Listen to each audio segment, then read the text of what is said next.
11 জানুয়ারি 2025 স্থান Habiganj press club. প্রিয় সাংবাদিক বন্ধুগণ, আসসালামু আলাইকুম রহমতুল্লাহ। আমি 1984 সালে বাংলাদেশ জাতীয়তাবাদী ছাত্র দলের যোগদানের মাধ্যমে আমার রাজনৈতিক জীবন শুরু করি। রাজনৈতিক জীবনে আমি বৃন্দাবন সরকারি কলেজ ছাত্র দলের সাবেক সভাপতি, হবিগঞ্জ জেলা ছাত্র দলের সাবেক সভাপতি, হবিগঞ্জ জেলা যুব দলের সাবেক সাধারণ সম্পাদক, যুব দলের কেন্দ্রীয় কমিটির সাবেক সদস্য, হবিগঞ্জ জেলা যুব দলের সাবেক সভাপতি, হবিগঞ্জ জেলা বিএনপির সাবেক সাধারণ সম্পাদক, বিএনপির কেন্দ্রীয় নির্বাহী কমিটির সাবেক সদস্য, বিএনপির কেন্দ্রীয় নির্বাহী কমিটির সাবেক সমবায় বিষয়ক সম্পাদক হিসাবে দায়িত্ব পালন করেছি। বর্তমানে আমি বিএনপি কেন্দ্রীয় নির্বাহী কমিটি সাংগঠনিক সম্পাদক এবং সিলেট বিভাগের দায়িত্বপ্রাপ্ত। আমি হবিগঞ্জ পৌরসভায় বিপুল ভোটে টানা 3 বার ভিন্ন ভিন্ন পরিস্থিতিতে পৌর মেয়র নির্বাচিত হই এবং সর্বশেষ পৌর মেয়রের পদ থেকে পদত্যাগ করে 2018 সালে জাতীয় সংসদ নির্বাচনে হবিগঞ্জ 3 আসন হইতে বিএনপি দলীয় মনোনীত প্রার্থী হিসাবে ধানের শীষ প্রতীকে প্রতিদ্বন্দ্বিতা করে কারচুপি, দিনের ভোট, রাতে কাস্টিং সহ বিভিন্ন অনিয়মের প্রতিবাদে বিএনপি ভোট বর্জন করিলে আমিও নির্বাচন বর্জন করি। ব্যক্তি ও রাজনৈতিক জীবনে আমার জনপ্রিয়তার কারণে আভ্যন্তরীণ ও প্রতিপক্ষ রাজনৈতিক দলের কতিপয় ব্যক্তিবর্গ আমার প্রতি অত্যন্ত প্রতিহিংসা পরায়ণ হয়ে ওঠে। তারা বিভিন্নভাবে আমার বিরুদ্ধে মিথ্যা মামলা মোকদ্দমা দায়ের ও আমাকে রাজনৈতিক ও সামাজিক হেয় প্রতিপন্ন করার জন্য বিভিন্ন তৎপরতা প্রদর্শন করিতে থাকে। আমি জেলে থাকা অবস্থায় 2015 সালের 18 জুলাই ঈদের দিন জেলের অভ্যন্তরে হত্যার উদ্দেশ্যে যুবলীগ কর্মী ইলিয়াস আমার পিঠে ছুরিকাঘাত করিয়া আমাকে মারাত্মকভাবে আহত করে। আমার ও অন্যান্যদের অক্লান্ত পরিশ্রমের কারণে হবিগঞ্জ জেলায় বাংলাদেশ জাতীয়তাবাদী দল বিএনপি আজ অত্যন্ত সুসংগঠিত এবং বিএনপি হবিগঞ্জ শহরে একটি দুর্গ হিসাবে আবির্ভূত হয়েছে। বিএনপি ও ছাত্র জনতার তীব্র আন্দোলনের মুখে সারা বাংলাদেশের ন্যায় স্বৈরাচার আওয়ামী লীগের নেতাকর্মী হবিগঞ্জ থেকে পলায়ন করতে বাধ্য হয়। ব্যক্তি জীবনে সৌভাগ্যক্রমে আমি অধর্ণাঢ্য ব্যক্তি ছিলেন এবং এই সম্পর্কে আপনারা অবহিত আছেন।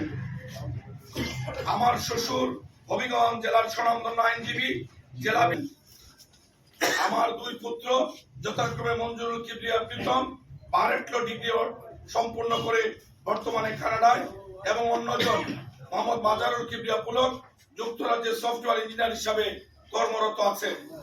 গত 5 আগস্ট 2024 স্বৈরাচার আওয়ামী লীগের পতনের পর অন্তর্বর্তীকালীন সরকারের দায়িত্বভার গ্রহণ ও স্থিতিশীল অবস্থা ফিরিয়ে আনা পর্যন্ত আমি স্থানীয় ও কেন্দ্রীয় রাজনীতিতে অত্যন্ত ব্যস্ত সময় অতিবাহিত করি। ইতিমধ্যে বৈষম্য বিরোধী ছাত্র আন্দোলনের সময় বিভিন্ন ঘটনা ও হত্যাকাণ্ডের বিষয়ে বেশ কয়েকটি মোকদ্দমা উদ্ভব হয়। আমি নিজে কোনো মামলা দায়ের করি নাই বা কোনো মামলার সাক্ষীও নই। প্রত্যেকটি মামলার বাদী ঘটনা অনুযায়ী স্বাধীনভাবে মামলা দায়ের করেন। এই বিষয়ে আমার কোনো ধরনের সংশ্লিষ্টতা বা হস্তক্ষেপ ছিল না বা এখনো নাই। আমি বিএনপির কেন্দ্রীয় কমিটির সাংগঠনিক সম্পাদক সিলেট বিভাগের দায়িত্ব প্রাপ্ত ব্যক্তি হিসাবে সমগ্র সিলেট বিভাগে আমি 3 ধাপ সাংগঠনিক কর্মকাণ্ডে ব্যস্ত। এইরূপ অবস্থায় গত আমার কিছু নেতা কর্মী আমাকে অবহিত করেন যে জুলকার নাইক সাহেব স্বামী তার ভেরিফাইড ফেসবুকে আইডি হইতে আমিও আমার ভাইদের জড়িত করিয়া ফেসবুকে একটি পোস্ট করেন, যাহা অসংখ্য মানুষ দেখিয়াছে এবং লাইক কমেন্ট করিয়াছে। আমি ফেসবুকে এই পোস্টে পড়িয়া রীতিমতো বিস্মিত হইয়াছি। আমার ও আমার ভাইদের জড়াইয়া যাহা করা হইয়াছে তা সম্পূর্ণভাবে মিথ্যা এবং এর কোনো ভিত্তি নাই। ফেসবুক পোস্টটি আপনাদের সম্মুখে পুনরায় উপস্থাপন করা হইল, যাহা নিম্নরূপ: জুলকারনাইন সায়ের 21 ডিসেম্বর এট 8:29 বিএনপির কেন্দ্রীয় কমিটির সাংগঠনিক সম্পাদক সিলেট বিভাগ জি.কে. ঘোষ বিষয়ক বিশেষ গোয়েন্দা সংস্থার প্রতিবেদন হুবহু প্রকাশ করা হল। 1. বিগত 5 আগস্ট রাজনৈতিক পট পরিবর্তনের সাথে সাথে হবিগঞ্জে বিএনপির নেতারা তাদের অবস্থান পরিবর্তন করেছে। 5 আগস্টের পর থেকে বিএনপির নেতারা দখল বাণিজ্য, চাঁদাবাজি ও মামলা নিয়ে হয়রানি ও মামলা দেওয়ার ভয় দেখিয়ে অবৈধ অর্থ আত্মসাৎ এর সাথে সম্পৃক্ত হয়ে পড়ে। তন্মধ্যে ইতিমধ্যে তথ্যাদি এই প্রতিবেদন উপস্থাপন করা হলো। 2.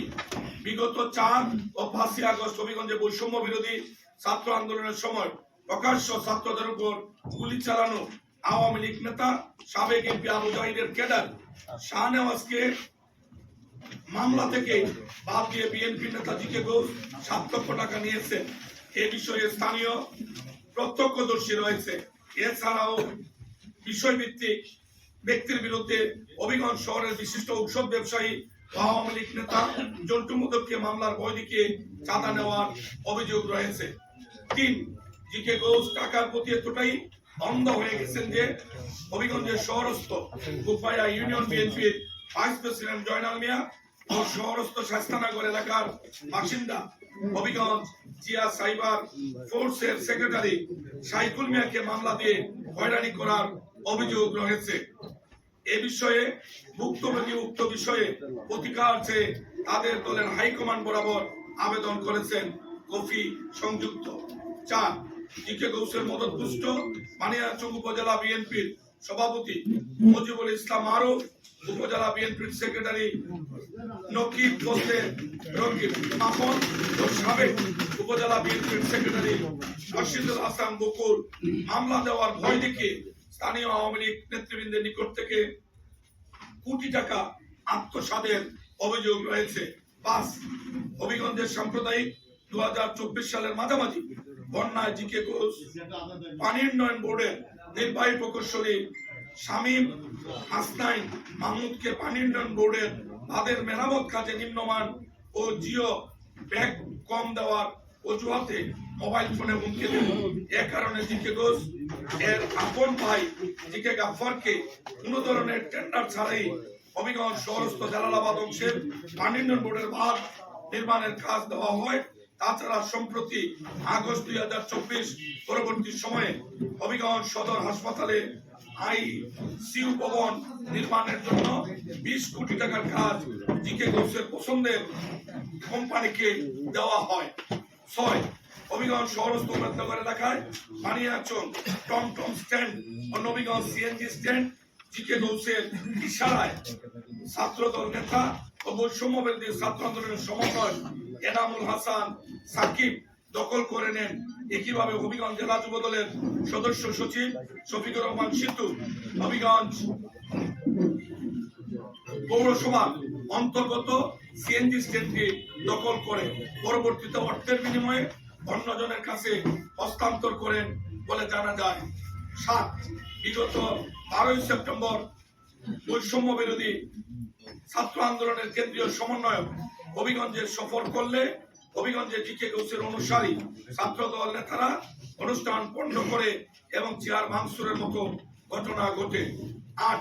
জি.কে. ঘোষ এর ভাই জি.কে. গাফফারের বিরুদ্ধে থানার দালালি, মামলাবাজি, তদবির বাণিজ্য এবং সরকারি সকল দপ্তরের প্রভাব খাটানোর উল্লেখযোগ্য সংখ্যক অভিযোগ রয়েছে। উপরোক্ত মিথ্যা বক্তব্যের প্রেক্ষিতে আমার বক্তব্য নিম্নরূপ: জনাব জুলকারনাইন সায়েদ সামি উপরোক্ত পোস্টটি তার ভেরিফাইড আইডি থেকে ফেসবুকে প্রচারের পূর্বে সাংবাদিকতার স্বাভাবিক নিয়ম নীতি অনুযায়ী আমার বক্তব্য জানার প্রয়োজন ছিল, কিন্তু তিনি কসমিন কালেও ফেসবুকে তথ্য প্রচারের পূর্বে আমাকে কোনো কিছু জিজ্ঞাসা করেন নাই কিংবা ফেসবুকে প্রচারিত বক্তব্যের কোনো সত্যতা যাচাই করেন নাই। তথ্য সূত্রে একটি গোয়েন্দা সংস্থার প্রতিবেদন মর্মে উল্লেখ করা হইল বাংলাদেশের কোন গোয়েন্দা সংস্থা তা প্রকাশ করা হয় নাই। বাংলাদেশের কোন গোয়েন্দা সংস্থা কথিত অভিযোগ সম্পর্কে আমাকে কোনো জিজ্ঞাসাবাদ করেন নাই বা তার কাছ থেকেও কোনো বক্তব্য গ্রহণ করেন নাই। জুলকার নাইন ফেসবুকে পোস্টের প্রথম দফায় সামগ্রিকভাবে জেলা বিএনপির ভাবমূর্তি বিনষ্ট করার জন্য বিএনপি নেতারা দখল বাণিজ্য, চাঁদা বাণিজ্য ও মামলা দেওয়া হয়রানি ও মামলা দেওয়ার ভয় দেখিয়ে অবৈধ তথ্যের সাথে সম্পৃক্ত হইয়া পড়ে মর্মে তথ্য প্রচার করলেও কোন সুনির্দিষ্ট দখল বাণিজ্য, চাঁদাবাজি, মামলা অথবা কোনো আত্মসাদের বিষয় উল্লেখ করেন নাই। ফলে আমি একজন দায়িত্ব প্রাপ্ত ব্যক্তি হিসাবে আমার নেতৃত্ব, আমার ব্যক্তিগত ভাবমূর্তি মারাত্মকভাবে হেয় প্রতিপন্ন হয়েছে। জুলকার নাইন তার ফেসবুক পোস্টের দ্বিতীয় দফায় বৈষম্য বিরোধী ছাত্র আন্দোলনের সময় প্রকাশ্য ছাত্রদের উপর গুলি চালানো, আওয়ামী লীগ নেতা শাহনওয়াজের মামলা থেকে বাদ দিয়ে বিএনপি নেতা জিকে ঘোষ 7 লক্ষ টাকা নিয়েছেন মর্মে অভিযোগ সম্পূর্ণরূপে ভিত্তিহীন, বানোয়াট ও মানহানিকর। এইরূপ অভিযোগের বিন্দুমাত্র কোনো সত্যতা নেই। তাছাড়া উক্ত কথিত মামলার বাদী ভিন্ন ব্যক্তি। এই মামলার দায়েরের বিষয়ে আমার কোনো সম্পৃক্ততা নাই, বরং আমার জানা মতে উক্ত শাহনওয়াজ 5 আগস্টের পর বিভিন্ন ঘটনায় সম্পৃক্ত থাকার অভিযোগে সে আরো 3টি মামলার আসামি অন্তর্ভুক্ত হইয়াছে। তাছাড়া আওয়ামী লীগ নেতা জন্টু মোদককে মামলার বই দেখিয়ে চাঁদা নেওয়ার অভিযোগ সম্পর্কে জন্টু মোদক নিজেই এইরূপ অভিযোগের সত্যতা অস্বীকার করেন। অথচ জুলকার নাইন এইরূপ ভিত্তিহীন অভিযোগ তার ফেসবুক আইডি থেকে প্রচার করিয়া আমাকে রাজনৈতিক ও সামাজিক জীবনে মারাত্মকভাবে হেয় প্রতিপন্ন করেছেন। জুলকার নাইন ফেসবুক পোস্টে উল্লেখ করেন, জিকে ঘোষ টাকার প্রতি এতটাই অন্ধ হয়ে গেছে যে গুফা ইউনিয়ন বিএনপির ভাইস প্রেসিডেন্ট জয়নাল মিয়া ও শহরের শাস্তানগর এলাকার বাসিন্দা হবিগঞ্জ জিয়া সাইবার ফোর্সের সেক্রেটারি সাইকুল মিয়াকে মামলা দিয়া হয়রানির অভিযোগ করেছেন। এইরূপ কোনো মামলায় আমি দায়ের করি নাই বা এইরূপ কোনো মামলার সাক্ষীও আমি নই। এই তথ্যটি এতই অসংলগ্ন যে এইরূপ বক্তব্য কোনো গোয়েন্দা সংস্থার প্রতিবেদনে স্থান পাওয়ার কথা নয়। অথচ জুলকার নাইন একটা আন্তর্জাতিক মানের মিডিয়ার সাংবাদিক পরিচয় দিলেও তিনি সাংবাদিকতার নিয়ম নীতি তোয়াক্কা না করিয়া তার ফেসবুক আইডিতে প্রচার করিয়া আমার মান সম্মান মারাত্মকভাবে ক্ষুণ্ণ করেছেন। জুলকার নাইন ফেসবুক পোস্টের 4র্থ দফায় 3 জন উপজেলা বিএনপির দায়িত্বপ্রাপ্ত ব্যক্তিদেরকে জড়াইয়া এবং আমার মদতপুষ্ট ব্যক্তি বলিয়া উল্লেখ করিয়া আওয়ামী লীগ নেতৃবৃন্দের নিকট থেকে কোটি টাকা আত্মসাতের অভিযোগ রয়েছে মর্মে তথ্য প্রচার করেন, যা সম্পূর্ণ সত্য বা ভিত্তিহীন। কোন আওয়ামী লীগ নেতার নিকট থেকে টাকা নিয়ে আত্মসাৎ করেন তার কোনো উল্লেখ নাই। কে, কবে, কখন, কি উপলক্ষে কাকে কত টাকা দেন মর্মে কিছু উল্লেখ না করিয়া আমার মদতপুষ্ট বলিয়া উল্লেখ করিয়া একটি ঢালাও অভিযোগ প্রচার করিয়া আমার মান সম্মান ও সুনাম মারাত্মকভাবে হেয় প্রতিপন্ন করেছেন।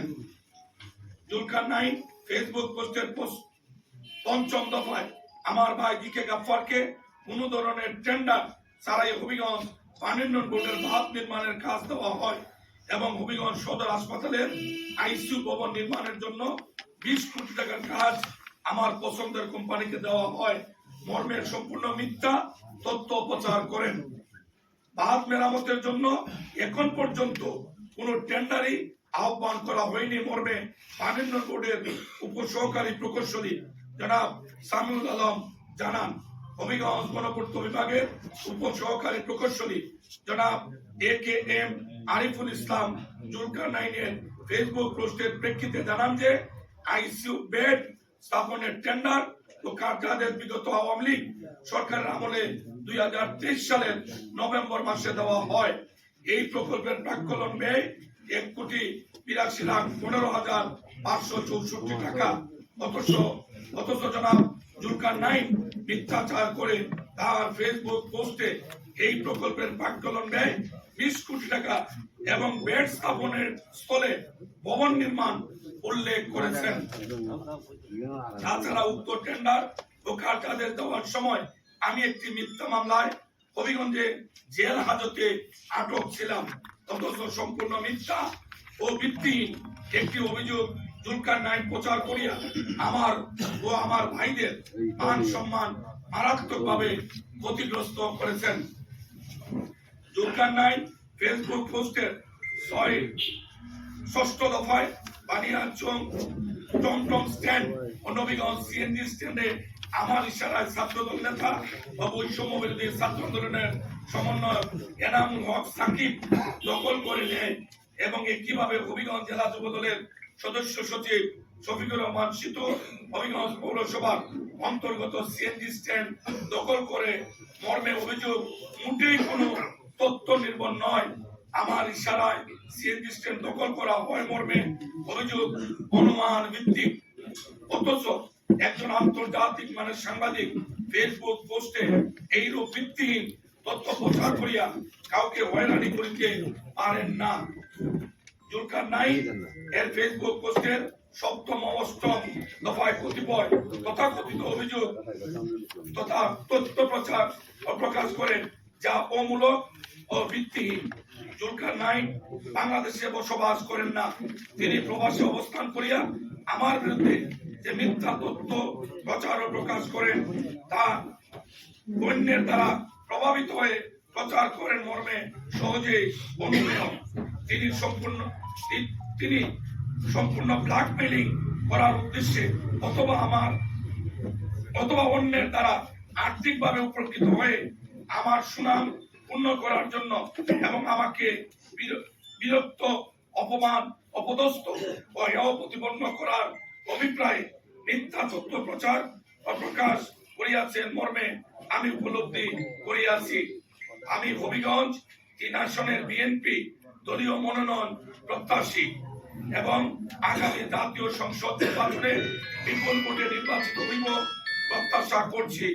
জাতীয় সংসদ নির্বাচনের পূর্বে আমার নির্বাচনী এলাকা সহ আমার রাজনৈতিক পরিমণ্ডলে আমাকে অপমান, অপদস্থ করার জন্য একটি মহল আমার বিরুদ্ধে মারাত্মক ষড়যন্ত্রে লিপ্ত রয়েছে মর্মে আমি মনে করি। তীব্র প্রতিবাদ জানাচ্ছি এবং জুলকারনাইনকে আগামী 48 ঘন্টার মধ্যে তার ফেসবুক পোস্টটি প্রত্যাহার করিয়া তাকে পুনরায় ফেসবুকে পোস্টের মাধ্যমে আমার নিকট দুঃখ প্রকাশ ও ক্ষমা প্রার্থনার জন্য আমি আপনাদের মাধ্যমে আহ্বান জানাচ্ছি। তিনি উক্ত সময়ের মধ্যে তার ভেরিফাইড 21/12/24 তারিখে প্রচারিত মিথ্যা সংবাদ তথ্য প্রত্যাহার করিয়া দুঃখ প্রকাশ ও ক্ষমা প্রার্থনা না করিলে তিনি ইচ্ছাকৃতভাবে ও জ্ঞাত সারে মিথ্যা বলিয়া জ্ঞাত থাকা সত্ত্বেও আমাকে বিরক্ত, অপমান, অপদস্থ বা হেয় প্রতিপন্ন করার অভিপ্রায় তার ফেসবুক আইডি তথা ডিজিটাল বিন্যাসে মিথ্যা ও মানহানিকর তথ্য প্রচার ও প্রকাশ করার কারণে আমি সাইবার নিরাপত্তা আইন 2023-এর 25, 29 ও 31 ধারায় তার বিরুদ্ধে মামলা দায়ের করিতে বাধ্য হইব। প্রিয় সাংবাদিক ভাইয়েরা, আপনারা কষ্ট করে আজকের এই সংবাদ সম্মেলনে অংশগ্রহণ করার জন্য আমি আন্তরিক কৃতজ্ঞতা ও ধন্যবাদ জানাচ্ছি। আমার এই প্রতিবাদ আপনাদের মিডিয়ার সময়ে যথাযথভাবে প্রচার করিলে আমি আপনাদের নিকট চিরকৃতজ্ঞ থাকিব। আমি আলহাজি কিরোজ, সাংগঠনিক সম্পাদক, সিলেট বিভাগ, বাংলাদেশ জাতীয়তাবাদী দল বিএনপি। সবাই